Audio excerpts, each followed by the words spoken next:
Olá, boa tarde a todos e todas presentes hoje no nosso webinário. Em nome do SESC-TF, gostaria de agradecer a todos vocês que estão aí atrás da telinha assistindo a gente hoje e também ao nosso diretor do SESC-TF. Bem, aproveito a oportunidade para falar para vocês também sobre o nosso programa do Mesa Brasil. Quem quiser contribuir com esse programa, pode clicar nesse QR Code que vai ficar aqui na tela para auxiliar nessas contribuições para as instituições vinculadas. Bem, agora vamos lá conversar um pouquinho sobre o nosso webinário. Hoje nós vamos dar continuidade à campanha de sensibilização ao axeísmo e o tema vai ser envelhecimento ativo e saudável e enfrentamento ao axeísmo, né? Com essa finalidade, nós vamos ter hoje convidadas super especiais para bater aquele bate-papo com a gente. Então, a gente vai ter a doutora e professora Maricete Peralta Safons, que é professora da Universidade de Brasília e coordenadora do grupo GEPAF, grupo de pesquisa.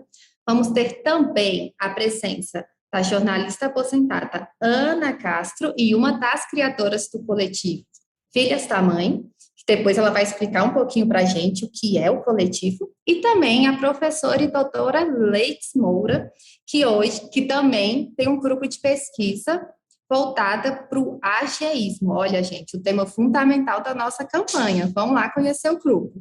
Bem, o webinário de hoje, ele visa, né, trazer um pouquinho desse debate sobre o envelhecimento ativo e saudável, para que a gente possa compreender como é fundamental se pensar a questão do combate ao axeísmo como um meio de romper com alguns estereotipos e estigmas em relação a essa etapa da vida, a velhice.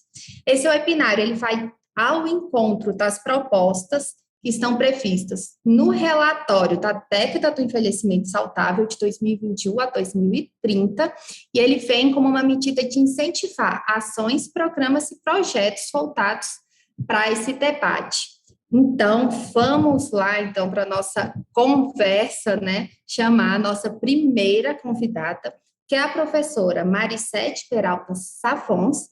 E eu gostaria, professora, de fazer como se fosse uma conversa com vocês, então vou trazer uma problematização que surge muito nos grupos do GMV. Qual é? A prática cotidiana de exercício físico é um fator importante para um envelhecimento ativo e saudável? O que você acha, professora Maricete? Boa tarde a todos e todas. É um prazer, agradeço ao SESC pelo convite. É um prazer estar aqui com vocês e para falar de algo que faz parte da minha vida há muitos e muitos anos, que é o exercício físico. O exercício físico é de fundamental importância para a nossa saúde. E a gente eu tenho certeza que vocês já devem ter ido a consultas médicas, por exemplo, com cardiologista, nutricionista, enfim, na área da saúde, e a recomendação, né, para prática de exercícios físicos é sempre recorrente. Não são raras as vezes que os médicos recomendam que as pessoas se exercitem, façam exercício físico. Muito bem. Por que isso? Porque o exercício físico nada mais é que colocar movimento num corpo que foi feito para o movimento, né? Então, à medida que as pessoas vão envelhecendo, seus sistemas também vão tendo perdas. E o exercício físico vem como se fosse o exercício tem a capacidade de restaurar os nossos sistemas, né? Ele traz benefícios para o nosso organismo como um todo. Para a nossa massa muscular, à medida que nós envelhecemos, nós perdemos um pouco de força, muitas vezes temos quedas em função do envelhecimento, não conseguimos reagir, às vezes, a um tropeção, né? A um descuido, perdemos forças, perdemos massa óssea, muitas vezes as pessoas são acometidas por doença de osteoporose ou, às vezes, uma osteopenia. E o exercício físico, quando bem orientado, tem a capacidade de recuperar tanto a massa muscular, a nossa força, quanto a nossa massa óssea. E sem falar que o exercício físico faz muito bem para a nossa mente, né? Nos dando sensação de bem-estar, né? Então, o exercício é extremamente importante. A gente costuma dizer também, às vezes há uma pequena confusão com relação à atividade física e exercício físico, né? Às vezes a pessoa recebe recomendações para fazer atividade física. Então, eu gostaria só de esclarecer que a atividade física são as nossas atividades cotidianas, desde o momento que a gente acorda de manhã, que a gente sai da cama, que a gente vai preparar o café, ou vai arrumar a cama, e depois vai cuidar das atividades domésticas, vai cozinhar, vai lavar, vai varrer, as nossas atividades do nosso dia a dia. E essas atividades variam muito no nosso dia, né? Os exercícios físicos é quando a gente tira um momento do nosso dia, em torno aí de 50, 60 minutos, para fazermos exercícios sistematizados, repetidos, organizados por um profissional, né? E são atividades diferentes. Os benefícios, eles vêm para a nossa saúde, eles vêm muito mais do exercício do que das nossas atividades cotidianas, né? Então, essa são conceitos que são importantes de serem colocados.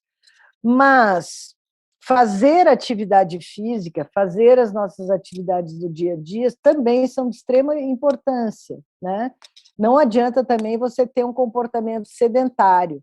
O que é o sedentarismo e o que é o comportamento sedentário, que vocês já devem ter ouvido falar.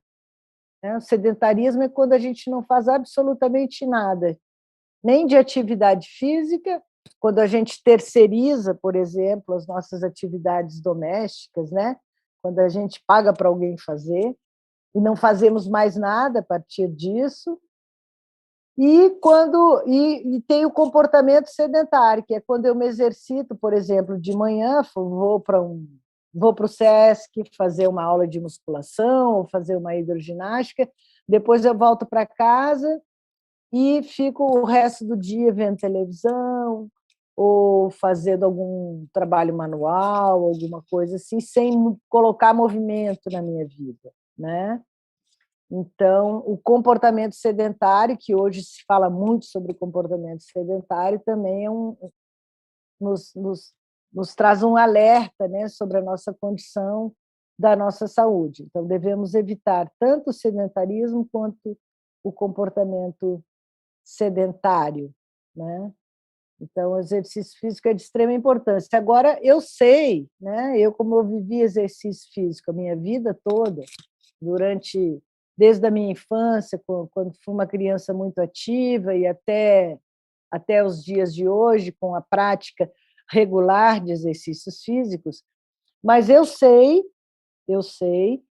que para algumas pessoas, em algum momento da vida, né, a gente para com com as nossas atividades físicas e com os nossos exercícios. Às vezes a pessoa pratica exercício físico na escola, participa das aulas de educação física, mas num determinado momento, quando você assume, por exemplo, compromissos, né, de trabalho, né, em que a maior parte do seu tempo fica voltada para o trabalho, você acaba negligenciando o exercício físico na sua vida. Muitas vezes as pessoas casam, têm filhos e não conseguem colocar o exercício físico nas suas vidas. Aí nós deixamos de lado o exercício, né? Então, a gente sabe disso, que tem momentos que a gente abre mão de algumas coisas na nossa vida em detrimento de outras coisas.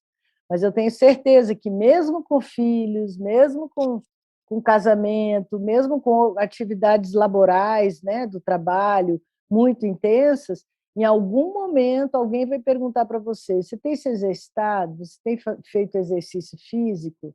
Qual tempo você tem reservado para cuidar da sua saúde através de você mesmo, né? Porque cuidar da sua saúde através de você mesmo é quando você se olha né, se reconhece como um indivíduo sedentário, pouco ativo, né, e toma a decisão de fazer alguma coisa. Não, espera aí, eu moro aqui perto do SESC, tem o SESC que tem várias atividades, que são atividades acessíveis, né? Por que não me exercitar?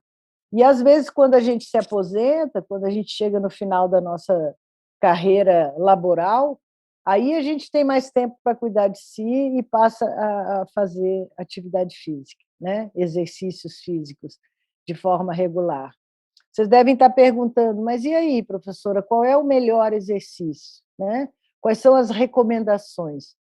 As recomendações atuais com relação ao exercício físico são de que você faça exercícios para manter a sua força, ou seja, exercícios de força que a gente conhece mais como a musculação, por exemplo, vocês já devem ter ouvido falar na musculação, ou treinamento resistido, porque é uma atividade que trabalha com carga.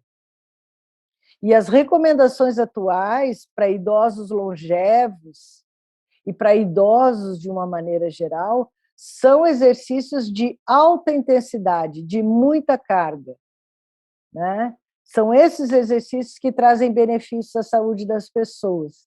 Então, também não adianta você ir para a academia e ficar com medo de levantar ferro, como a gente costuma dizer. Não, tem que pegar pesado, tem que pegar pesado. Obviamente que você vai ter um profissional que vai estar te dando suporte técnico, te dando orientações para que você faça de forma que você não se lesione. E, obviamente, que você não começa um programa de exercícios físicos já no top do rendimento, né?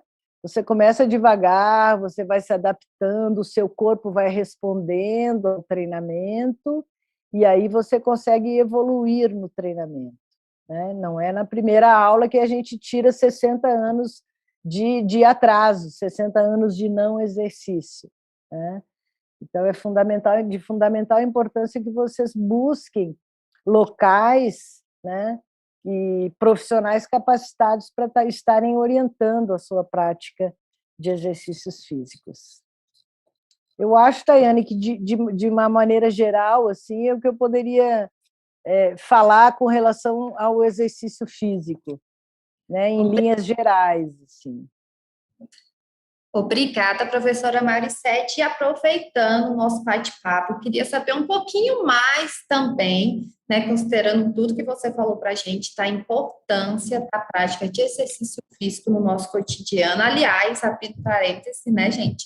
O SESC tem várias opções, inclusive virtuais. Olha para você aí em casa, se prevenindo, se cuidando, tem opção sim virtual também. Então, professora, queria fazer mais uma perguntinha para a gente conversar e compreender um pouquinho mais sobre esse assunto. A senhora faz parte, a coordenadora de um projeto de extensão de exercícios físicos para as pessoas idosas. Como tem sido esse trabalho, principalmente nesse contexto de pandemia? O que é esse projeto? Como faz para entrar? Conta um pouquinho para a gente sobre o projeto que você desenvolve. Então, eu coordeno um projeto de extensão na Universidade de Brasília de exercícios físicos para idosos. Isso é um projeto bastante longevo, já tem 24 anos na Faculdade de Educação Física, e ele é voltado para o público a partir de 60 anos, para pessoas a partir de 60 anos. Então, nós já foi um projeto assim que ofereceu uma infinidade de atividades. Hoje nós estamos apenas com o treinamento resistido. Já temos aula também de dança de salão, tem aula de yoga também, tem aulas de pilates, e é um projeto que começou em 1997, alguns bons anos atrás, quando não havia na universidade nenhum programa assim, voltado para esse público. Então, é um projeto que tem como objetivo, né, oferecer um programa de exercícios físicos regular. Nós avaliamos as pessoas, vemos quais são as condições de saúde, né, as condições da funcionalidade desses indivíduos, e aí a gente prescreve um treinamento individualizado.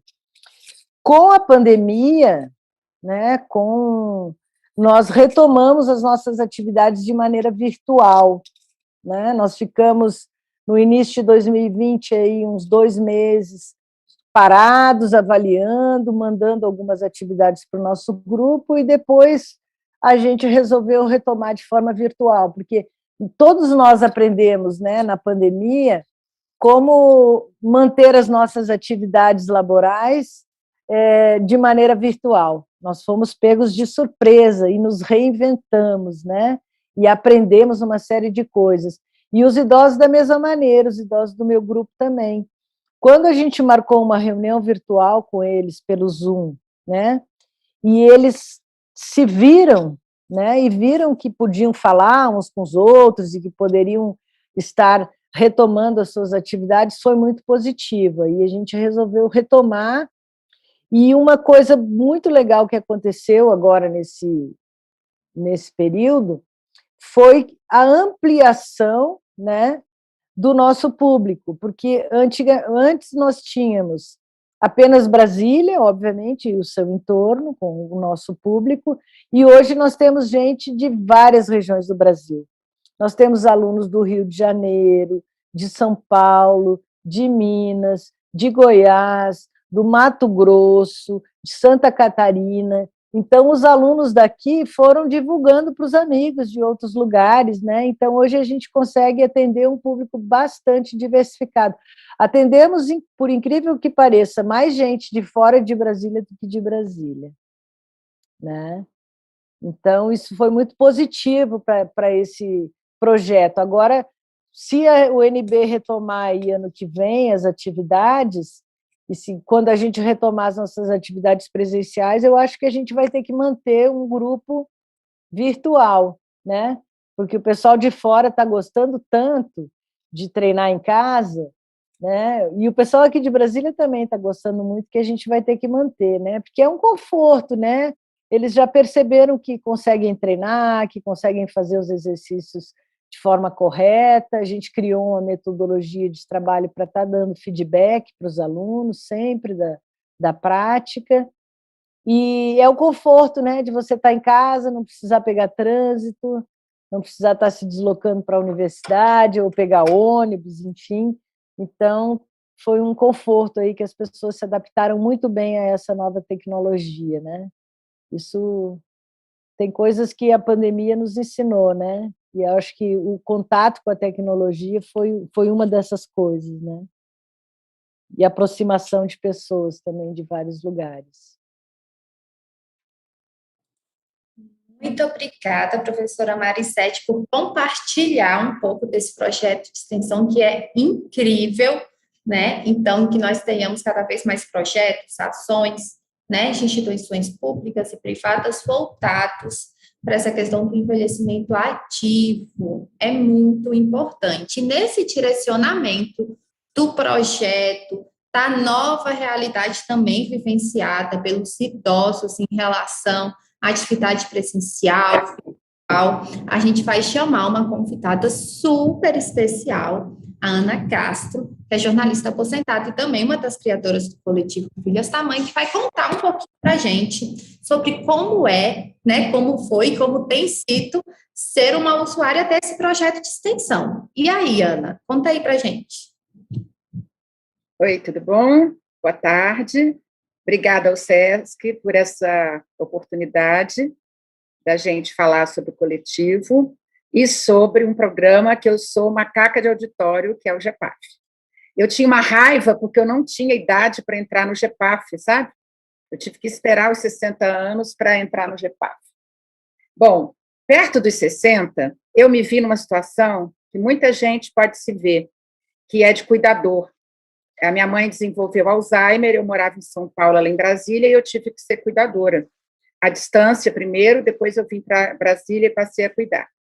E nessa experiência de cuidador, que a gente vive a vida do outro, eu acabei descuidando de uma prática que eu sempre tive, que era de exercício de atividade física, exercício físico. Eu sempre fiz yoga, hidroginástica, andava de bicicleta, fazia academia, porque tem uma fase da vida que o médico disse que não adianta fazer hidroginástica nem atividade física, não. Tem que pegar peso, tem que suar, tem que... Isso é bom para o cérebro, protege, tem uma pesquisa recente que mostra a proteção para o Alzheimer, é bom para combater a depressão, é bom para socializar. Bom, e aí eu me vi nessa função de cuidadora e descobri que cuidador precisa de um grupo de apoio, e eu entrei na Associação Brasileira de Alzheimer, hoje ainda estou na diretoria da Abraz, e depois, com outras amigas aqui, criamos o coletivo Filhas da Mãe. O que a gente faz? Apoia outras mulheres cuidadoras. E uma das coisas que a gente insiste é que as cuidadoras façam exercícios físicos. Tem várias que já foram para o GEPAF, algumas que as mães já faleceram e estão no GEPAF, porque a gente tira da rotina a atividade física. Duas coisas que a gente corta quando não tem tempo, é terapia e atividade física. O que é uma pena, porque são duas coisas importantíssimas para o bem-estar físico, emocional e para a saúde. Bom, quando eu me vi nessa situação de cuidadora, morando em São Paulo, tendo uma atividade profissional intensa, vindo a Brasília cuidar da minha mãe, e que eu deixei a atividade física, eu me deparei com a experiência de quedas, que eu via falar longe, que era uma coisa que acontecia com o idoso. Eu morava numa rua de ladeira e caí 2 vezes. E isso abalou muito. O médico disse para eu parar de andar de bicicleta, porque eu tive um problema de quadril, e eu passei a não cuidar muito de atividade física. Porque quando eu ia para a academia, que é uma coisa que tem a ver com ageísmo, a gente na academia, principalmente quem tem cabelo branco, é meio deixado de lado, porque a gente não dá o mesmo retorno que quem está novinho, quem pega mais peso. Aí os professores ficam com medo, porque a gente fala que tem dor no ombro, tem dor no joelho. E eu descobri uma academia perto da minha casa incrível, que era também um projeto de pesquisa de professores da USP, que faziam pesquisa de recuperação, não só para idosos, mas pessoas que tinham perdido o movimento. E lá eu pegava peso mesmo na perna, com problema de quadril, eu pegava peso no braço mesmo, com problema de ombro. Isso foi muito importante para eu voltar a ter confiança em mim e fazer exercício. Bom, e nessa jornada de cuidar da minha mãe, ela acabou falecendo, e aí eu descobri que eu tinha que me cuidar, porque eu fiquei com pressão alta, fiquei com diabetes, fiquei com depressão, tive perdas cognitivas, tudo fruto de não me cuidar, não dormir, não me alimentar bem e tal. E aí, quando eu descobri que ia ter uma atividade chamada Circuito de Equilíbrio na UNB, que era do GEPAF, eu entrei. E eu não caí nunca mais. Eu até participei de um projeto de pesquisa de antiquedas da UNB, e eles todo ano mandam uma mensagem para me acompanhar, e eu nunca mais caí. E eu melhorei minha postura, eu recuperei um pouquinho da minha altura, eu continuo precisando perder peso, preciso pegar mais peso, mas eu mudei a postura, eu tenho senso de equilíbrio, tudo graças a essa primeira experiência. Depois, eu entrei no GEPAF e divulgo, né? Eu sou tão garota propaganda do GEPAF que eu sou modelo da cartilha anti-quedas do GEPAF. E sempre que eu posso, eu estou divulgando para as pessoas, porque a gente não pode deixar de fazer atividade física, porque é uma questão de saúde. Não é questão de vaidade, de estar durinho, é de você manter sua força para evitar cair, para você ter agilidade, para você se apoiar quando você perdeu o equilíbrio, para você manter sua autonomia. Essa questão do ageísmo é muito nova para nós, porque o Brasil está envelhecendo há pouco tempo, e a gente não teve a estrutura nem o enriquecimento que outras nações tiveram para envelhecer. Então, quanto menos autonomia o idoso tem, mais ele dá espaço para ser visto como um estorvo, como um peso, como uma pessoa dependente. Uma das coisas que me emociona muito no SESC, assim, a Abraz faz palestras, fez durante os últimos anos, até a pandemia, a gente fazia palestras para cuidadores de pessoas com Alzheimer, no SESC da 504 e no SESC de Taguatinga. E era emocionante ver aquele monte de gente vindo de todas as idades para treinar, para nadar, para confraternizar. E eu sempre falo, né, que o SESC ele assume papéis que a política pública não assume, que é, por exemplo, da socialização dos idosos e da atividade física e cultural para idosos. Dificilmente você vai encontrar num lugar que tenha 200 idosos fazendo alguma coisa, a não ser no SESC. Agora o GEPAF está disputando. Outro dia eu já falei isso, eu fiquei emocionada de ver que numa aula online nós éramos 100 maiores de 60 anos fazendo ginástica online. Olha que coisa importante. Então, eu continuei no GEPAF enquanto tinha presencial, e quando começou online, eu aderi também, e estou muito satisfeita, e espero que não acabe online. Professora Ana, Ana, desculpa, Ana, vamos fazer aprofundar um pouco mais essa nossa conversa, né? Você falou que está fazendo agora a atividade na modalidade virtual, e a gente sabe que existem os desafios, as possibilidades dessa nova modalidade, disso que a gente está entrando agora, como a professora Maricete falou. Na sua opinião, enquanto usuária, né? Quais foram as possibilidades e os limites dessa nova realidade, né, do projeto na versão virtual, da utilização desse programa de uma outra maneira? Como que está sendo para você? Olha, agora está fácil, mas no início eu tive perdas cognitivas devido a aumentos de pressão noturnos e tal. E eu não usava nada, eu já fui rata de internet, eu era muito boa em redes sociais e eu perdi muitas coisas. E eu tive que me obrigar a usar o Zoom para a aula. No começo, e os meninos, eu chamo de meninos, mas os professores, os monitores, são muito atentos. Eles auxiliaram todo mundo, a gente configurar, botar o Zoom, atualizar, colocar o nome. A anamnese é muito legal, a gente vai sabendo que ninguém vai mandar forçar o joelho ou o ombro de quem não pode. E aí eu entrei na aula, no começo, no celular, mas era muito difícil ver no celular. E aí eu ressuscitei meu computador, que eu nem lembro quanto tempo eu não usava, e passei a fazer no computador, e arrumei uma posição, e gostei tanto que eu fiz o circuito de equilíbrio online também, no semestre passado. E olha que delicadeza, veio um professor na minha casa me ajudar a desenhar o circuito no chão, com a fita vermelha, a gente aprendeu a botar uma caixa com os materiais, porque na hora da aula, velho esquece, tá? Isso não é ageísmo. Acho que a gente está pensando em outras coisas. Então, você já está ali na caixa com a toalha, com os pesos, não precisa ter material, a gente mesmo faz. Eu fiz o meu peso de garrafa, mas você pode usar saco de feijão, toalha, cabo de vassoura, são coisas, almofada, a gente aprende a fazer um óculos para treinar a visão, lateralidade, Marisete depois me corrige. Enfim, eu acabei fazendo e convencendo muitas pessoas a fazer, tal o meu entusiasmo. Eu falo isso, né? O GEPAF devia ser política pública, sabe? Porque é de uma competência. Eu nunca vi, nesse tempo de GEPAF, eu nunca vi ninguém falar que sofreu uma lesão, que caiu. Você está fazendo exercício e sabe que do outro lado da tela tem alguém te olhando e corrigindo. Porque uma coisa é você comprar um programa de exercícios, que eu também já comprei, e a gente não usa, porque é meio impessoal. Lá tem a brincadeira de um professor, tem outro que brinca de outro jeito, tem um colega que interage, no fim da aula uma balbúrdia, a gente comemora aniversário, bota máscara, faz barulho, tem a parte da socialização online, que para muita gente foi importante. Tem gente que ficou absolutamente trancado em casa sozinho. Então, você ter uma atividade online com o selo da UNB, né, de um grupo de estudo que é longevo, tem mais de 20 anos, respeitoso, a gente não percebe nenhum tipo de ageísmo nos professores nem nos monitores. É sempre muito entusiasmado, muito respeitoso e muito alegre. E, para começar o dia, eu acho muito legal isso.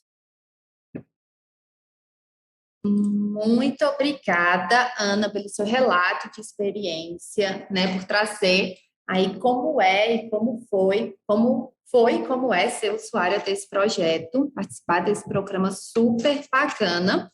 E aproveitando, né, que a gente falou disso, que a gente viu as experiências da Ana, veio uma pergunta relacionada um pouquinho sobre isso. Eu vou pedir licença para a professora Chá para relacionar também, que perguntou o seguinte: O SESC tem atividades voltadas para a prevenção de quedas? E aí, o que vocês acham? Sim, gente, nós temos. E a PREF Quedas, que inclusive fomos aí muito bem, né, treinados, orientados, a equipe toda capacitada, também com auxílio dos grupos de pesquisa da UNB.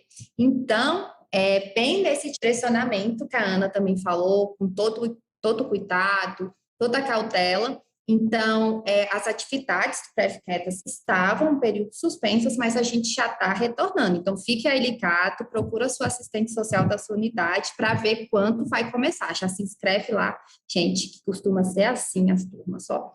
Então, já reserva a sua vaga. Bem, nesse direcionamento, né, gente, do que a Ana trouxe para a gente, eu vou só dar um recadinho, que é quem quiser fazer alguma pergunta, coloca no nosso chat, tá online. Então, a Ana já falou, a Maricete também, quem quiser perguntar alguma coisa e tirar uma curiosidade, ou até mesmo fazer um comentário, coloca lá no chat que a gente vai ler aqui daqui a pouco. Bem, Ana, você falou, trouxe a sua experiência sobre a importância, né, desses exercícios físicos no nosso cotidiano, como foi se adaptar a essa nova realidade. E agora, né, a pergunta que não quer calar, que a gente vai agora bater um bate-papo também com a professora Leitz. E aí, professora, a gente vê que o Brasil, né, o mundo, ele passa por um período de expansão da população idosa, né? E o Brasil vivencia isso de uma forma muito latente. Você acredita, né, que a gente vivencia, que a gente está vivenciando uma década que pode ser denominada de década do envelhecimento? Quais ações, programas, projetos você acha que deveriam ser priorizados em relação a essa nova realidade? E aí, relacionando já com isso, já vou também trazer uma perguntinha. A pergunta é da Neiva Santos, né? O que é acheísmo e qual é a relação disso tudo que a gente falou, da prevenção de quedas, da importância de exercícios físicos cotidianos no nosso dia a dia para o envelhecimento saudável, com autonomia e independência? Qual a relação com a campanha de sensibilização ao acheísmo? Vou passar para a professora Leites. Bom, boa tarde a todas, todos, todes. Muito feliz de estar aqui, agradecer aí ao SESC, na pessoa do presidente, FEComércio, Adriana e todas as assistentes sociais, a possibilidade da gente estar junto aí nessa campanha anual de enfrentamento ao ageísmo, né? De pensar que nós, pessoas, não precisamos ser classificadas em relação à nossa idade, valendo para a criança, valendo para o jovem, valendo para um adulto e valendo para uma pessoa idosa. Então, a idade, ele é um componente do curso de vida, faz parte, mas classificar-nos como menos competente, ou mais dependente, ou mais vulnerável, por causa da nossa idade, é uma forma de ageísmo. Então, a gente tem conversado bastante sobre isso, né? Como pensamos, e pensamos precisa ser reformulado, como sentimos, como agimos, porque nós estamos mergulhados, o ageísmo habita em nós, habita em cada um de nós. E todos somos responsáveis por mudar esse cenário. E aí a gente entra, né, nesse desafio que é enfrentar e pensar numa pandemia, nesse contexto que estamos vivendo, e, ao mesmo tempo, nessa chamada super importante, né, aprovada aí pela Assembleia Geral das Nações Unidas em dezembro, declarado a década do envelhecimento, 2021-2030. Eu quero dizer assim que, pessoalmente, eu tenho uma postura otimista, cautelosa sobre esse momento. Otimista porque o momento ele está engravidado por possibilidades, a gente está aí cheio de potência para poder mudar a forma como a gente pensa, como a gente sente, como a gente age em relação à pessoa idosa e ao envelhecimento, que é, né, um dos primeiras linhas, eixos temáticos aí da década. Nós temos grandes possibilidades, sim, tem uma maior consciência, tem uma maior percepção, né, desse protagonismo da pessoa idosa, do direito de participar. Ao mesmo tempo, uma cautela, porque nós vimos aí a grande proporção de pessoas idosas que sofrem, né, ao longo da vida. A velhice é uma fase da vida, continuam sofrendo todos os marcadores de desigualdade, de não acesso, e então somos um país localizado numa das regiões mais desiguais do mundo, então não dá para a gente só olhar pelo otimismo sem perceber com cautela tudo que os nossos marcadores de desigualdade econômica, a fome que retorna, o desemprego que aumenta e todos os sistemas de proteção social aí ameaçados em financiamentos de políticas públicas essenciais, não tem como a gente não olhar com cautela. Então, precisamos desses dois aspectos aí, né? Entendendo que nesse primeiro eixo, que é mudar a forma como a gente pensa, sente, age, nós queremos, né, e precisamos experimentar uma nova maneira de conceber o envelhecer, então precisa começar lá com as nossas crianças, né? Com que percepção de envelhecimento elas têm, então a gente tem que trabalhar para preencher as expectativas delas com possibilidades e não negatividades, e a gente precisa ouvir, né, as histórias, e elas também precisam estar escutando as histórias dessas vidas resilientes, resistentes, essas trocas. A gente precisa liberar essa imaginação e permitir que essas histórias sejam contadas para as nossas crianças nas escolas, nas famílias, nas igrejas, nos grupos, né? Na forma da gente construir grupo, nas unidades básicas de saúde, a gente tem que repensar a maneira de fazer promoção de saúde, considerando aí esse envelhecimento progressivo. Então, mudar o mapa mental de cada um, não dos profissionais só, ou da liderança, ou daqueles que a gente chama dos especialistas em envelhecimento, que são os TED Talkers, né? Vêm e fazem aquelas palestras maravilhosas. Assim, é ótimo que a gente tenha eles, mas a gente não pode deixar eles como proxy de voz para falar em nome de pessoas idosas. A gente precisa que essas pessoas do território, né, estejam sendo resgatadas. Por isso, para mim, assim, super importante. A gente trouxe, né, foi pensado. Marisete está aqui, traz e mostra como a universidade se envolveu, pensou 2 décadas ou mais aí trabalhando um tema tão importante do envelhecimento ativo e saudável, que é toda a parte do exercício físico e da mente junto, né? Não está desligada, muitas atividades conectadas, né, Marisete? A Ana vem e fala como usuário, né? Vem e fala como comunidade, mas também vem e fala como uma comunidade que tem um protagonismo, que trouxe resposta para lacunas de política pública, pensando cuidado, né? Pensando cuidado de uma população crescente, né? Que são pessoas com diferentes tipos de demências.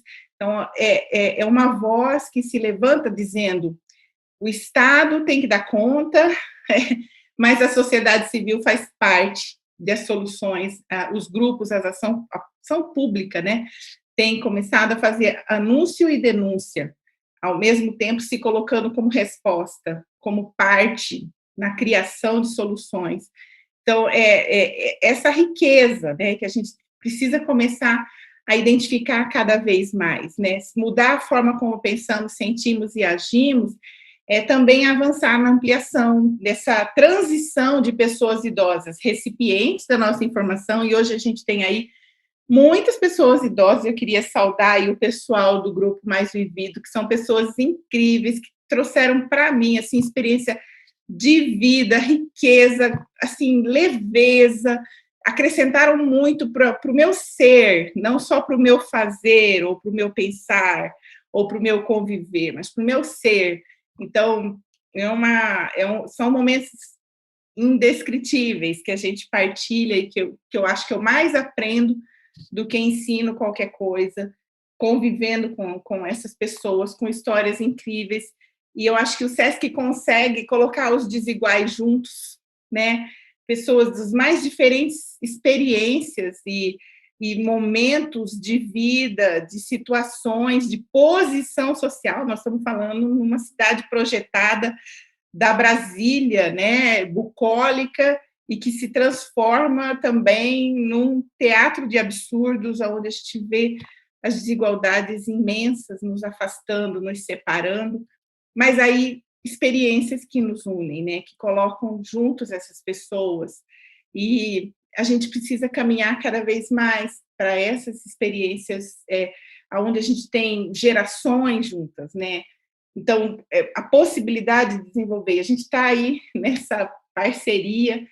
Daqui a alguns dias a gente começa aí as oficinas intergeracionais, vamos trabalhar colocando jovens para escutar a história de pessoas idosas, ouvi-los e também narrar, né? Ao narrar essas histórias, o protagonismo deles na vida, eu acho que também inspira muitos jovens a construir novas histórias, né? Então, a gente quer ampliar, queremos saber um pouco mais sobre práticas intergeracionais, mas não só a partir dos livros, né? Eu tenho aluno para a gente fazer as revisões teóricas, e a gente vai fazer, ninguém está deixando de fazer, a gente já fez um pouco, vamos continuar.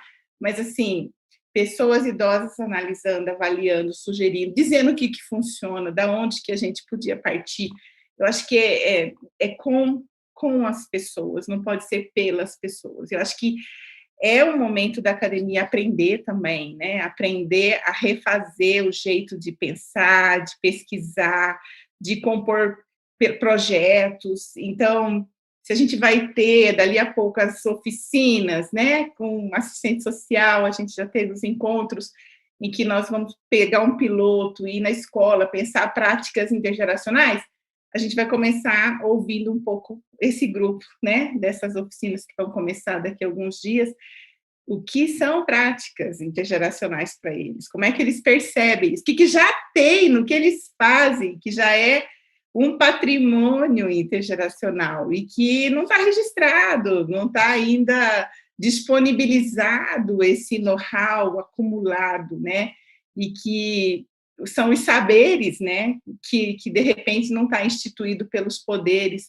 que legitima tantos saberes importantes. Então, é isso, a gente quer partir de algumas ações na relação com pessoas idosas. A gente vai ter aí essa experiência. Eu acho que a década convida para que se amplie cada vez mais essa experiência, né?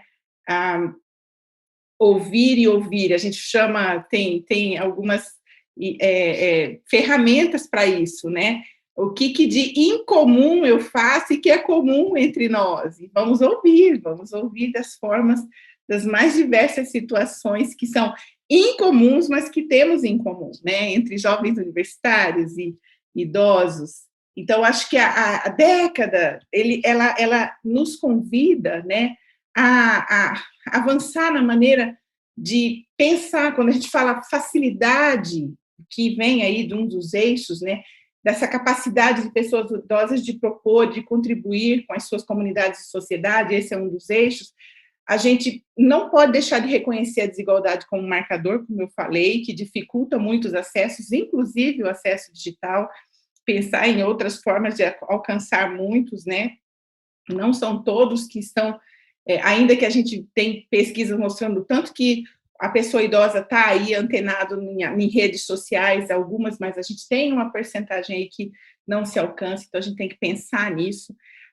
Esse protagonismo de ser ouvinte, participante e se tornar protagonista, ele também é processo, então a gente precisa ampliar a visão de pensar essas políticas públicas que vão ter que ser revisadas, né, de qual foi o nível de participação dessas pessoas para propor isso, para dizer que isso tem a ver comigo, com a minha necessidade, com a diversidade de situações que se encontram. Então, adensar nosso conceito também de direito da pessoa idosa nas múltiplas dimensões da vida, né? Então, é direito uma vida livre de práticas discriminatórias nos serviços, na família, na sociedade, mas tem que estar sendo previsto isso, né? E sendo cada vez mais cobrado isso, regulamentado, legislado.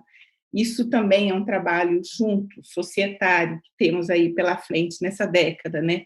O direito ao cuidado de longo termo, o direito a serviços e atividades que contemplem o envelhecimento ativo e saudável, repensar muitos serviços, mas num cenário de encolhimento, de baixo financiamento, desde um bom tempo eu tenho, né, colocado assim, não é essa dificuldade de financiar SUS e SUAS e todas as suas potências, não é de agora só de pandemia, a gente já vem sofrendo há um bom tempo com essas questões, né? Então, temos aí muitos ajustes, né? Uma inadequação nas cidades, de uma amigabilidade muito baixa, né? Umas cidades que não são inclusivas, que não se permite um livre acesso das pessoas às várias estruturas aí de pertencimento, né? De construir pertencimento na cidade. Então, nós precisamos, sim, das conferências sobre envelhecimento e direito, mas a gente também precisa de conferências sobre envelhecimento e criatividade, inspirar, né, lugares novos que a gente precisa construir junto e ouvir essas histórias do medo, da onde estão, o que estão passando no real, né? As redes estão aí, tem grupos se reunindo a partir de focos específicos e mostrando o tamanho do buraco, né? O tamanho da lacuna, e aí, por isso que não é só o otimismo, mas a cautela para falar, é grande, a lacuna é grande, a não existência de qualidade e de disponibilidade de serviços para muitas das coisas que precisam estar nessa linha de cuidado da pessoa idosa, ela e com acesso a uma cidade que a recebe, a acolhe em todas as seus espaços constitutivos, a gente precisa ainda avançar muito. Então, não tem como a gente falar em década de envelhecimento se a gente não trabalhar um fortalecimento do SUS e do SUAS, entendendo que a gente está embarcando aí numa temporalidade de recuperação na devastação que o Covid produziu no país, né? Não tem como chorar por tantas mortes, tanta vida de pessoas de todas as idades, mas especialmente de um grupo de pessoas idosas que deixaram suas histórias, sim, deixaram memórias, mas talvez partiram abreviadamente, né? Então, essas desigualdades na vida, essas trajetórias de vulnerabilidade aqui no DF, tem aí registro de dados inquietantes, né, para todas as idades, mas a pessoa idosa também sofrendo muito. A gente precisa pensar, né? Então, são temas, né? Prover o cuidado a longo prazo para pessoas idosas é outro pilar aí, eixo organizador da década. Bom, se adicionar os anos de vida, a longevidade sem a qualidade, sem pensar numa sustentabilidade de um discurso, né, que a Organização Mundial de Saúde propõe, assim, a gente precisa realmente identificar essas lacunas, cada vez mais avançar, e eu acho que se redescobrir na forma de fazer. Eu diria que hoje, pessoalmente, cada um de nós, em cada um do nível de competência que assume, a gente tem o que contribuir. Acho que essa é a primeira e única mensagem para mim nesse momento. Cada um tem uma resposta junto para poder auxiliar aí a identificar, né, o tamanho da lacuna de um país que não teve tempo para se preparar para esse envelhecimento, porque também não saiu do empobrecimento, começou a melhorar, sair da linha da miséria e teve perdas aí significativas na questão social. Então, os desafios, sim, com esperança, com otimismo, mas também com cautela e com muita consciência de que o momento é muito complexo.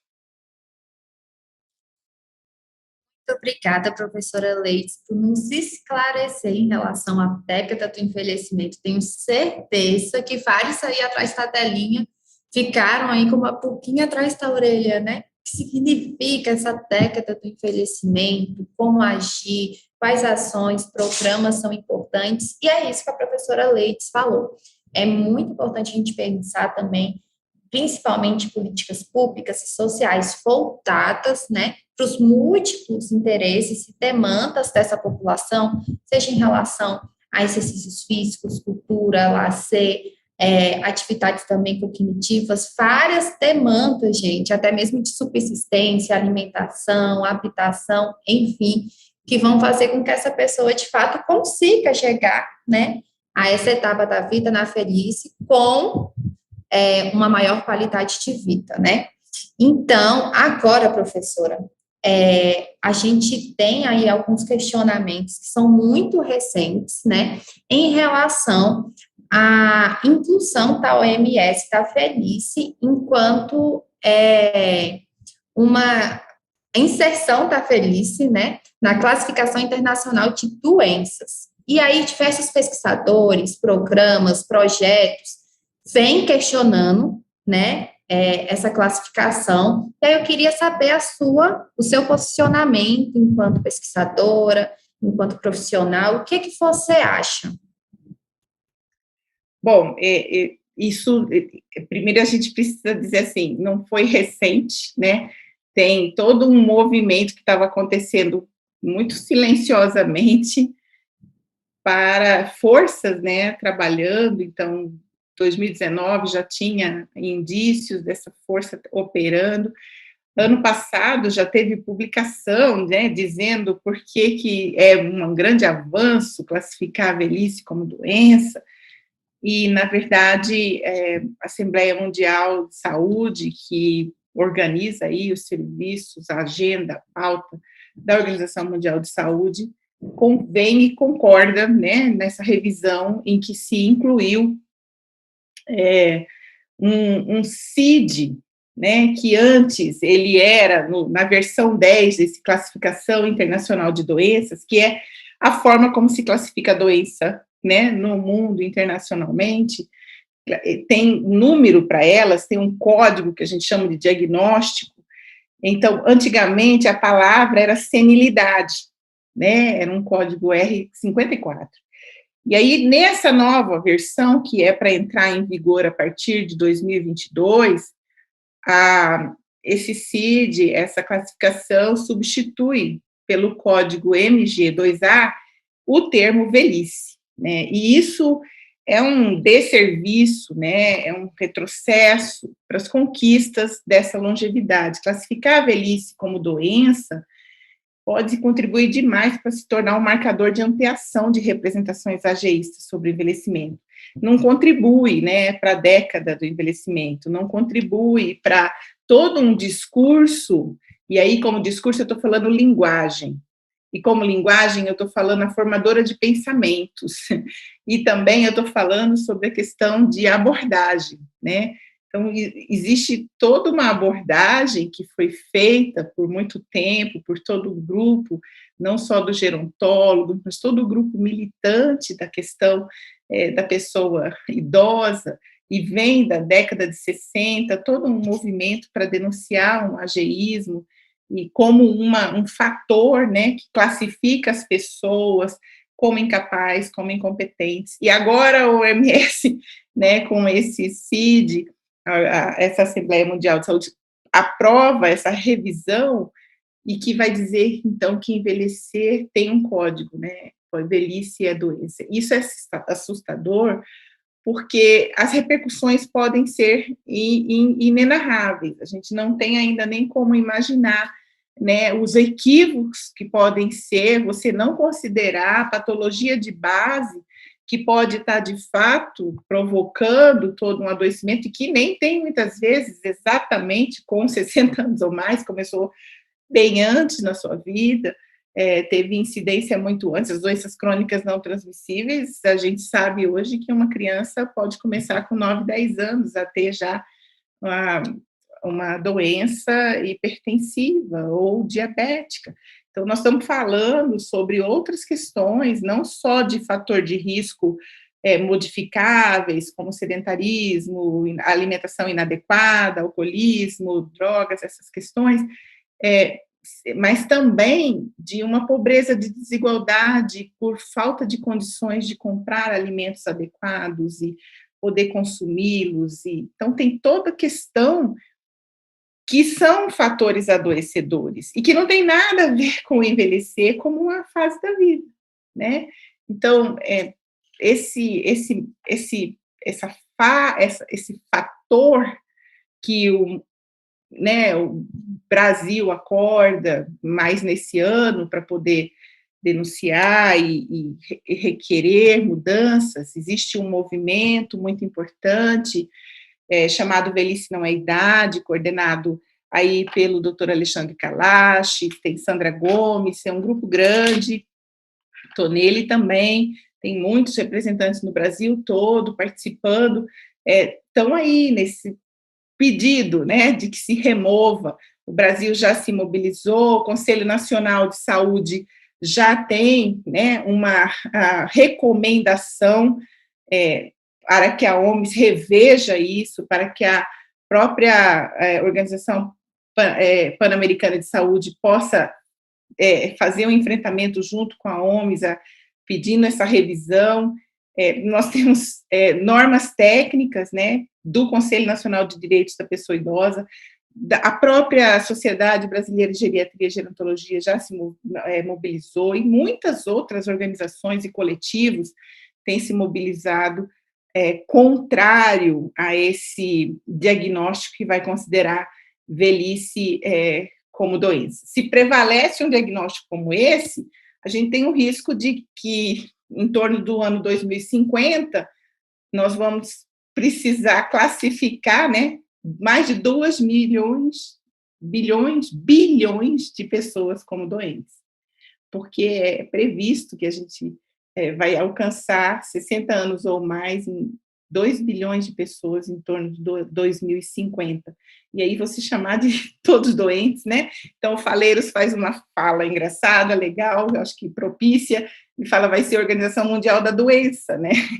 Porque nós estamos promovendo aí não é uma big de uma pandemia, de adoecer todo mundo com esse diagnóstico. Então, esperamos que haja uma revisão de um outro termo, né? É esse a solução possível, né? Que se substitui essa palavra antes do CID entrar em vigor no próximo ano, porque fica muito contraditório. A Organização Mundial de Saúde declara e tem todo o seu protagonismo ao longo das últimas décadas, desde Madrid, né, na plataforma que está trabalhando o envelhecimento e toda a defesa dos direitos da pessoa idosa, promovendo em suas assembleias toda uma pauta, né, pró-direitos da pessoa idosa, e o lançamento do relatório global sobre ageísmo neste ano, e aí, ao mesmo tempo, participando aí e dando o seu aval, né, o seu proxy, com a sua assinatura de Organização Mundial de Saúde,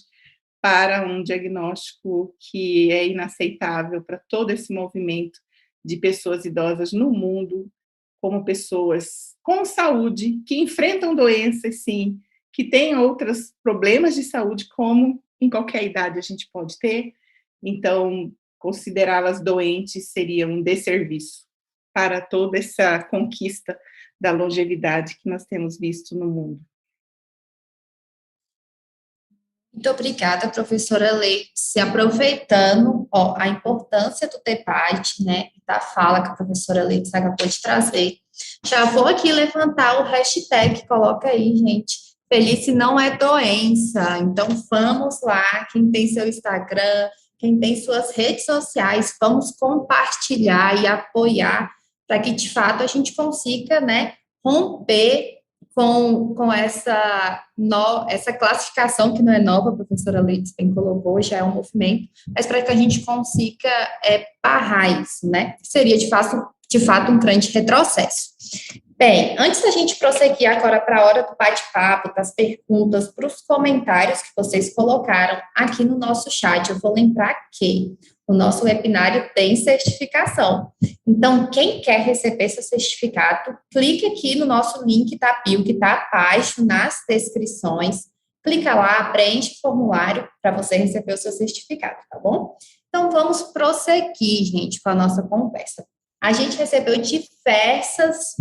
tem várias aqui, vários papelzinhos, perguntas, comentários, e eu vou colocar alguns aqui para vocês. Primeiro, eu vou colocar a pergunta que foi geral, que eu acho que cabe para a Ana, para a professora Maricete, para a professora Leite, que é o seguinte, né? Quem fez foi a Marta. Qual a relação entre prevenção de quedas e ageísmo? E aí eu acho que as três conseguem perpassar por essa questão. Essa é a pergunta geralzona, meninas, e aí vocês anotem aí. E eu vou começar com a professora Mari para responder. Mari, além dessa pergunta, né, a gente tem aqui várias outras. Ó, vou ler aqui para você, professora Maricete. Bem, a Ermelinda perguntou como fazer para se inscrever no projeto de exercícios online da UNB, no projeto de extensão. Então, ela quer saber como faz para fazer parte. A Nair Vilela falou: eu caminho 1 hora aqui em casa, depois faço alguns exercícios e me alongo. E aí, professora Maricete, será que isso está bom? É suficiente? Ela perguntou. A Alda Lemos também vai no mesmo direcionamento. O que ela pergunta? Musculação é melhor do que a hidroginástica para a gente, né, para a população idosa? E aí ela fala que tem 75 anos. E por último, professora Maricete, uma pessoa também perguntou, que foi aqui a Araci Assunção. O que ela falou? Professora, que tal dançar? Será que dançar também se enquadra aí enquanto um exercício físico? Vou passar a palavra para a professora Maricete. Obrigada pelas perguntas. Vou deixar a pergunta do ageísmo para a Leides, porque esse é um termo, uma terminologia nova para mim, é um termo novo, ainda estou me apropriando sobre isso. Com relação aos exercícios físicos, cada indivíduo tem uma demanda com relação ao exercício físico, né? Tem muito a ver com o seu histórico na prática desportiva. Se você fez exercício ao longo da sua vida ou não, né? Então, o que eu oriento quando uma pessoa me pergunta qual é o melhor exercício, o que você gosta de fazer? É a primeira pergunta, né? Porque se a gente não está fazendo algo que goste, né, que nos dê prazer, as pessoas se matriculam nas academias, se matriculam e não frequentam. Vai 1, 2 aulas, não sente bem e acaba desistindo. Então, primeiro, buscar alguma coisa que lhe dê prazer. A dança de salão, é uma atividade que muitas pessoas gostam, uma atividade extremamente prazerosa, porque tem a música, tem o ritmo, né? Você não precisa se preocupar muito com a técnica do movimento na dança, né? Você usa o seu próprio corpo. Então, a dança é muito legal. Agora, é uma atividade mais aeróbia, mais cardiovascular, né? Você coloca o seu coração para trabalhar mais do que a sua musculatura. Apesar de você trabalhar muito a musculatura, principalmente musculatura inferior, né? Que seriam as nossas pernas. Então, é uma atividade boa a dança, mas ela fica devendo do ponto de vista da força, por exemplo, né? A mesma coisa com relação à hidroginástica e à musculação. A musculação, ela é uma atividade excelente para o fortalecimento muscular, né? E também para a densidade mineral óssea. Também melhora bastante a densidade mineral óssea. A hidroginástica já é uma atividade que tem menos impacto. Então, depende do objetivo da pessoa. Agora, se a pessoa, às vezes, tem problema de joelho, algum problema no quadril, né? Que ela está numa fase, vamos dizer assim, uma fase aguda, onde ela está realmente sentindo um pouco de dor, a hidroginástica é uma excelente atividade. Tem movimentos que a gente faz na água que a gente não consegue fazer fora da água, né? Então, uma atividade não exclui a outra, né? A dança não exclui a musculação, que não exclui a hidroginástica, depende muito do objetivo. Agora, eu sempre digo assim também, entre nada e alguma coisa, eu prefiro alguma coisa. Então, fazer algum exercício físico, como alguém falou aí na primeira pergunta, por exemplo, a pessoa caminha durante 1 hora, depois faz alguns alongamentos, ou seja, é uma pessoa que já se apropriou dos exercícios, tem uma boa consciência corporal, provavelmente sabe o que pode fazer. Então, entre não fazer e fazer alguma coisa, eu acho que vocês devem se manter ativos, né? Se exercitar, fazer um exercício físico regular. E o que é a regularidade? A regularidade é você fazer pelo menos 3 vezes por semana, de 3 a 5 vezes por semana. Então, se você caminha todos os dias, ótimo, né? Durante a caminhada, você pode, por exemplo, colocar atividades de impacto, como, por exemplo, marchar, né? A marcha, as pessoas vão achar que você enlouqueceu se você sair marchando rua fora. Mas é um estímulo que você está dando para a sua massa óssea, por exemplo, quando você bate o pé no chão, né? Então, não existe atividade, a melhor atividade, existe a atividade que você goste de fazer, que você se sinta bem, né? Que você perceba que o seu coração trabalhou bastante, né? E que a sua musculatura também respondeu ao treinamento. Então, o importante é você buscar alguma coisa que você goste e fazer com regularidade. E variar também, né? Variar, se você puder variar a sua prática de exercício, é excelente. Tá bom? Experimenta fazer musculação, outro dia você vai para a hidroginástica. Eu fui mudando a minha prática esportiva à medida que eu fui envelhecendo. E eu vou dizer uma coisa para vocês com relação à velhice como doença, né? Eu não sabendo, né, que eu fiz 60 anos dia 17, e não sabendo que eu tinha ficado doente, eu fiz 70 quilômetros para comemorar meu aniversário de 70 anos, de 60 anos. Eu pedalei, na verdade, né, que eu pedalo. Então, não sabendo que estava doente, eu pedalei 70 quilômetros para comemorar os meus 60 anos. Hoje eu pedalei 50, mas eu não sabia que estava doente. Talvez eu tenha que rever isso, né, Leite?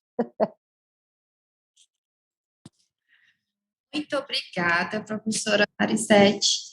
E olha só o questionamento que a professora Marissete trouxe, né? Ela completou aí mais 1 ano de vida, né? Já é considerada pela idade enquanto uma pessoa idosa, e ela fez aí, gente, né? Ela conseguiu fazer 70 quilômetros, e agora, né, com a classificação, doença, né? 50. E aí, gente, será? Eu acho que eu não consigo. Olha, e aí, você de casa consegue? Né? Então, vamos questionar essa questão. Ó. Velhice não é doença. Bem, vamos lá para as perguntas agora direcionadas para Ana Castro. Primeiro, eu vou fazer a pergunta geral, novamente, né? Foi feito pela Marta, a relação entre prevenção de quedas e ageísmo. Para você, a sua função enquanto usuária também, muito importante, Ana. Outra pergunta é a do José. Como ser uma pessoa saudável nesse contexto de pandemia, tendo em vista a perda de recursos das famílias e do distanciamento social com a falta de convivência entre as pessoas?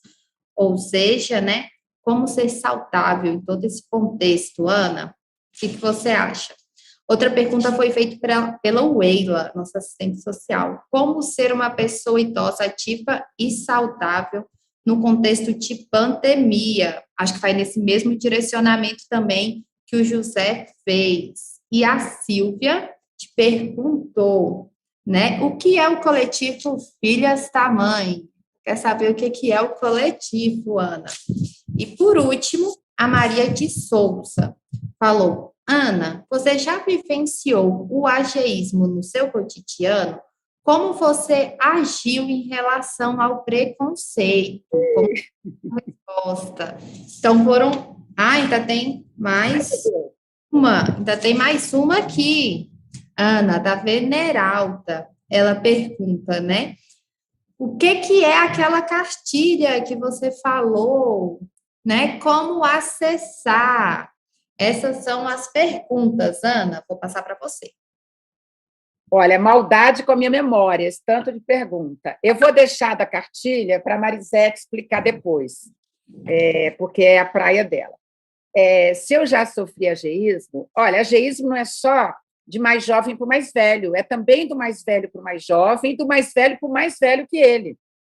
Quando eu olho minha colega de academia, de 80 anos ou 70, eu tenho 65, que ela demora de ajustar o equipamento, que ela vai fazendo devagar, e eu fico impaciente, isso também é ageísmo. Mas, em relação a mim, eu trabalhava com redes sociais e com gestão de crise de comunicação com esse cabelo branco. E toda vez que eu dizia que alguma coisa estava errada, ou deu problema na internet, deu problema no site, todo mundo fazia, tipo, é coisa da tia. Aí eu comecei a pintar fios vermelhos. Aí eu fazia um monte de fios vermelhos para ficar um cabelo mais maluquinho, para não ser vista como a tia que estava apresentando implicâncias. Mas o ageísmo, eu tenho esperança, como a Leides diz, e um otimismo, de que o ageísmo será um dia como o racismo e como o feminismo, sabe, ou o antifeminismo, porque ou contra o preconceito, né, em relação ao preconceito a LGBT. Hoje em dia, as pessoas, quando são pegas tendo uma atitude racista, além de ser crime, elas são condenadas pela sociedade, elas são execradas, tem gente que perde emprego por uma atitude racista. Eu espero que um dia a gente também tenha isso, porque você ter preconceito contra quem tem outra faixa etária que a sua é como você ter preconceito contra quem não é da sua cor, quem não tem o seu cabelo, quem não fala a sua língua, quem não gosta do que você gosta, quem não comunga a mesma fé que você comunga ou nenhuma fé. Então, eu já fui vítima e eu também já me peguei tendo atitudes ageístas. Sobre o coletivo, falo no fim, sobre ageísmo político e prevenção de quedas, todo mundo que está vendo a gente, em algum momento já ou tropeçou, ou achou um degrau alto, ou achou num shopping um piso que escorrega, ou uma porta muito pesada, ou um banheiro pequeno demais, que você tem que se virar e se espremer para poder usar o banheiro, ou uma torneira dura, enfim, esse despreparo para a nossa perda de força, ou para a nossa diminuição de equilíbrio, ou um pouco de movimento mais lento, isso tudo contribui para a queda, porque a maioria das quedas é onde? Em casa, no banheiro. Ou seja, a gente reforma e constrói banheiros que levam os idosos à queda, que levam ao hospital, que pode levar a uma cirurgia, que levam a incapacidade e que levam uma pessoa a ter que cuidar dela. Então, assim, a gente se vê diante disso todo o tempo. Então, prevenção de quedas, eu posso fazer minha parte. Fortalecer o meu corpo, me alimentar bem, estar atenta, usar um óculos que me permita ver, ouvir bem, porque eu vou ouvir a buzina, se for numa rua. Mas também depende de política pública. Por exemplo, Brasília, a gente sabe que é um lugar horrível para quem anda a pé. Eu já tive que usar muleta e cadeira de rodas, é um caos. Você se sente absolutamente perdido. Então, você tem uma parte que o SESC pode fazer, que o GEPAF pode fazer com o INB, que o médico, o fisioterapeuta pode fazer e que eu posso fazer. Mas tem outra parte que é o urbanismo. Tem outra parte que é respeito ao diferente. Por exemplo, a gente avançou muito em políticas para cadeirantes. Todo lugar tem uma rampa, mas tem rampa que é assassina.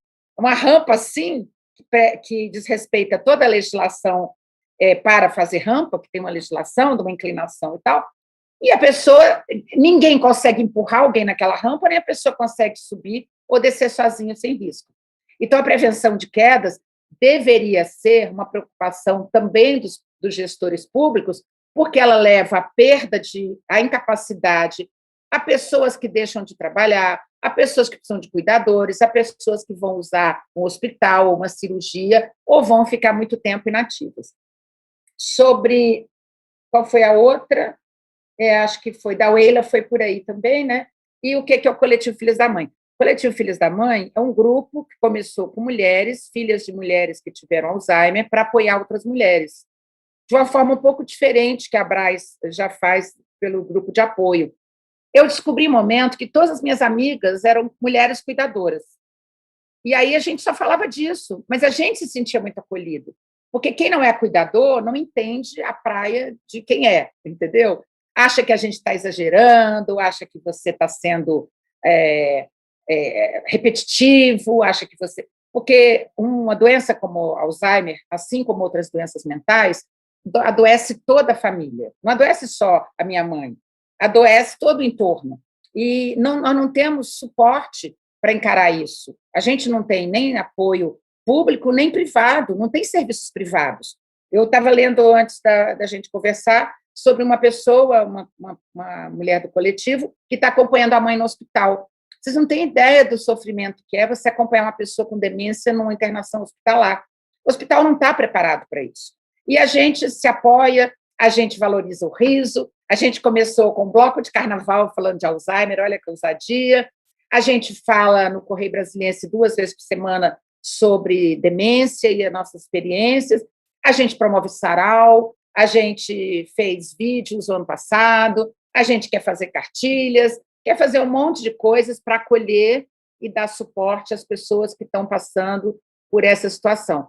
Nós não somos profissionais, não somos médicos, não somos fisioterapeutas, temos até alguns, mas tem homens também, tem filho cuidador, tem gente que cuida de amigo, sabe? De repente você tem uma grande amiga que é a sua inspiradora, que é a sua, por exemplo, uma professora universitária, e ela está com demência, e ela é sua vizinha, e você se dispõe a ajudar, porque ela não tem filhos, que é outra coisa com o envelhecimento. Nós teremos muitos velhos sem filhos, muita comunidade gay envelhecida, LGBT envelhecida, que vai enfrentar muito mais preconceitos que o ageísmo. Só um exemplo, um homem que gosta de se... um homem trans vai ficar num asilo... se ele precisar de um asilo público, tem asilo que separa homens e mulheres, vão botar ele onde? Né? A gente não pensa nessas coisas, são situações novas do envelhecimento. E a outra coisa, a cartilha, que eu sou a modelo, foi um trabalho incrível do GEPAF, e a Marisete fala como é que será usada e como é que pode ajudar outras pessoas em manter o seu corpo mais preparado para a queda. Muito obrigada, Ana, por compartilhar, né, um pouquinho mais da sua experiência, de como você tem atuado também, né, gente? Para além de vocês verem tantos projetos bacanas que a Ana participa, e aí para vocês conhecerem um pouquinho do coletivo, conhecerem um pouquinho também das ações que são desenvolvidas. Bem, agora, né, vou lembrá-los, quem ainda tem um formulário, quem quiser assinar, a gente está na descrição do vídeo. E agora eu vou perguntar algumas coisas para a professora Leites. Professora, primeira, a pergunta geral, né? A relação entre prevenção de quedas e ageísmo. E depois a Weila também postou uma perguntinha. Professora Leites, o que dizer para as pessoas que pensam que tem um envelhecimento ativo, apenas fazendo musculação ou hidroginástica, ou seja, né, o envelhecimento ativo é só o exercício físico ou tem algo mais aí, professora Leites? E aí eu vou passar para a professora dar aí essas respostas para a gente. Bom, primeiro acho que é a Anair, né, que fez a pergunta da relação entre queda e ageísmo. Veja, a relação ela pode não ser direta, mas ela pode estar presente na forma como esse corpo decifrou a necessidade de ser ativo ao longo da vida, né? Então, eu me lembro até hoje de uma fala, e eu já até falei isso numa live anterior, porque me marcou profundamente, porque eu ia falar depois da palestrante, eu ia falar sobre ageísmo, e a pessoa que me antecedeu já começou assim: idoso de 60 anos ou mais nunca deve andar de bicicleta. Nunca, escrevam aí, sabe? Assim, tipo, como é que... E eu assim, uau! E agora eu vou falar sobre ageísmo. Com diplomacia e educação, eu tive que refazer muitas das coisas e os conceitos, porque isso é uma forma de ageísmo, Veja, existe algum impedimento, existe alguma limitação funcional para que naquele momento a pessoa não possa pedalar? Vamos observar e conhecer aquele caso, é individual, né? Tem que ser observado, atendido, analisado por ortopedista, X, e depois fisioterapia, educação física e tudo que mais tem direito no tratamento multidisciplinar. Mas você dizer como uma regra normativa que porque tem 60 anos ou mais, nunca mais suba numa bicicleta, é um absurdo. Eu não sei nem se chama já só de ageísmo, tem outras coisas junto, mas para não ser indelicada, eu deixo só como ageísmo. Então, é um equívoco total, né? Então, se existe relação direta, ora, a queda, ela pode ser promovida por uma série de questões. Eu posso ter uma sarcopenia, uma fragilidade, uma perda de massa magra, um não exercício físico ao longo da vida, uma fragilidade, né? Existe a síndrome da fragilidade, precisa ser identificada para poder ser acompanhada. Existem sérias questões, às vezes, estruturais na casa, né?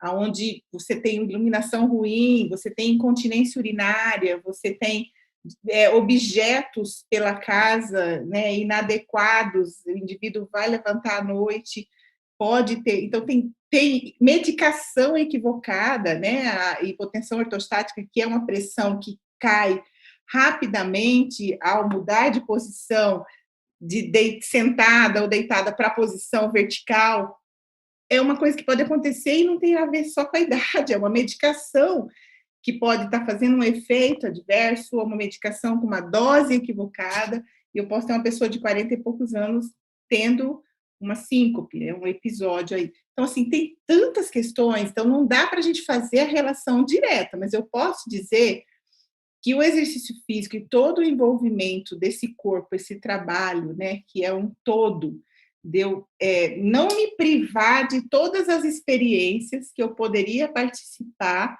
por eu me sentir pessoa idosa. E aí essa percepção sobre o meu limite pode ser uma construção ageísta sobre mim mesma, né? Então, a Susan Fisher, ela desenvolveu várias pesquisas sobre o modelo de comportamento, de pensamento nosso, e aí a pessoa idosa sempre é vista como incapaz, incompetente, porém super simpático, né? Então, eu posso ter uma percepção de mim mesmo que me limita a desenvolver as capacidades da minha consciência física e da minha potencialidade e, em algum momento, desenvolver potencial de queda, ou esse idoso não ser valorizado como uma pessoa de importância naquela casa, com direito a ter uma estrutura, né, melhor ajustada para ele mesmo, seu direito de ter um quarto, uma iluminação adequada para, né, à noite. Então, tem tanta questão que eu não diria que a relação pode ser direta, mas que a gente precisa considerar, tá? E sobre a questão da Weila, acho que super importante, porque quando a gente fala o ativo é numa visão sistêmica do corpo, né? É mente ativa, capacidade criativa ativada, oportunidades de produção, inserção produtiva, quer seja remunerada ou voluntária, né? Então, Robert Butler, quando ele pensa lá atrás, na década de 60, e cunha, né, o termo ageísmo, e depois muitos outros que fazem trabalhos incríveis a partir desse conceito. Aliás, na época do Butler já teve o Palmer, teve outros que pensavam também. A questão de ativo, ele é muito mais do que físico, né? Então, esse o direito de uma inserção ativa, produtiva, pensar essa pessoa como protagonista na sociedade, com capacidades, talentos, potência para decidir, para pensar, para propor mudanças, para sentar em grupos deliberativos. Aliás, se você olha quantos prefeitos, quantos senadores, quantos deputados, quantos governadores e presidentes do Brasil que eram pessoas idosas, então, e do mundo, né? Então, eles estão realmente, muitos estão em espaços de poder. A pergunta é se não estão sendo ageístas e esquecem que são pessoas que também são pessoas idosas e precisam pensar nelas como pessoas capazes, porque o problema do ageísmo é que é o outro que é velho, né? É aquele outro, né? Então, essa mudança, esse olhar está em mim. E aí, uma cidade que não pensa, que não inclui, né? Eu estava a Ana falando, eu lembrando, sou cuidadora do meu pai, ele tem 89 anos, cadeirante, né, a vida toda, teve uma deficiência física, e a gente sai para passear e com todas as desigualdades de Brasília, mesmo em áreas mais aparentemente com equipamentos urbanos um pouco melhores, a caminhabilidade, a capacidade de você estar numa calçada, encontrar rampa para poder passar para outra, atravessar a rua. Quantas vezes eu tive que voltar a quadra toda, porque na frente da rampa tinha carro parado, ou a rampa era alta demais para eu descer com uma cadeira elétrica. Então, assim, é muito difícil, é cheio de limites. A gente quer trazer essa vida, né? Então, vamos para a feira, vamos. No entanto, a cidade ainda não apresenta essa integração. E aí, eu estou falando cadeirante, mas tem todas as outras deficiências aí que a gente precisa pensar numa urbanidade inclusiva, né? Acho que é isso. Muito obrigada, professora Leites. E agora a gente já está quase na hora de encerrarmos, mas teve uma pergunta que ainda não foi respondida, então vou retornar para a professora Maricete, para ela falar um pouquinho para a gente da cartilha. E aí, professora, que cartilha é essa que a Ana está na capa? Conta para a gente.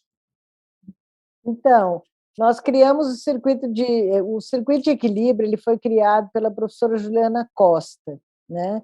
Que é o mesmo circuito de equilíbrio que foi implantado no SESC de Taguatinga Sul, né? E aí nós criamos agora, há um ano atrás, mais ou menos, uma cartilha que foi um trabalho de mestrado do professor Marcelo sobre prevenção de quedas, mas em formato de cartilha. Então, nós fizemos uma pesquisa, né, e vimos que havia uma série de cartilhas, né, falando sobre prevenção de quedas. Só que essas cartilhas falavam da prevenção, o que a gente precisava ter atenção, né, para evitar quedas, principalmente em casa, mas as pessoas não recebiam informação de como treinar, né, que exercícios fazer para se prevenir das quedas, para que o seu corpo ficasse alerta e as pessoas diminuíssem o risco de quedas. Então, nós criamos uma cartilha onde tem uma relação de exercícios, né? É como se fosse um treinamento, né? Uma cartilha que reúne uma série de exercícios para o treinamento de prevenção de quedas. É uma cartilha que nós temos ela impressa e temos uma versão online que a gente vai estar divulgando brevemente aí. Eu coloquei no bate-papo aí da live os contatos do GEPAF, o telefone para mensagem de WhatsApp, só recebe o WhatsApp, e o e-mail do GEPAF, onde as pessoas podem fazer contato e a gente avisa depois para esse grupo de pessoas interessadas ou de participar das atividades, né? Ou com relação à cartilha, para divulgar aí a nossa live sobre informando como que a cartilha foi pensada, como que ela deve ser utilizada, porque ela também tem alguns jogos, né, para fixação dos conteúdos ali, das informações com relação à prevenção de quedas. Tá certo? Então, é uma cartilha educativa para a prevenção de quedas. Muito obrigada, professora Maricete. E quem sabe, né, a gente não faz aí mais para frente uma live só para falar sobre a prevenção, falar sobre a cartilha. Vamos pensando, né, gente? Olha aí, quem sabe? Vamos conversando, professora.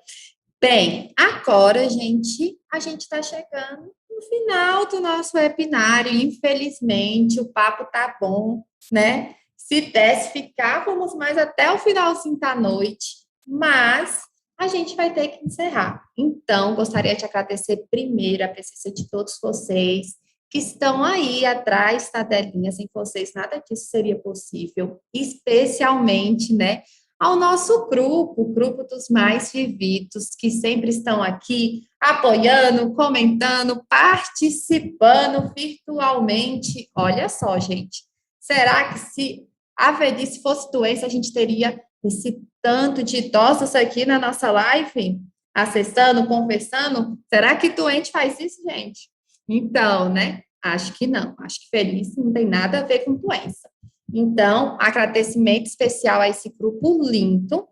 E aqui também as nossas 3 convidadas, né?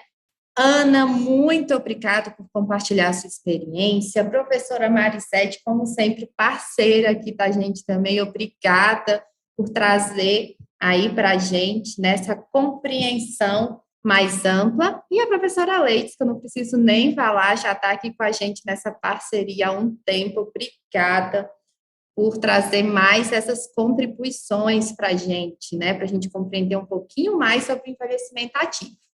Bem, gente, é isso. Muito obrigada.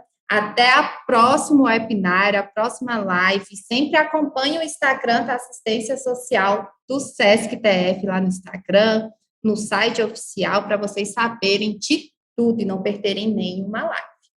É isso, gente. Muito obrigado. E o webinário vai ficar disponível online. Então, acessem, curtam, divulguem, compartilhem, para que mais pessoas fiquem sabendo sobre essa temática. Obrigada, pessoal. Até a próxima.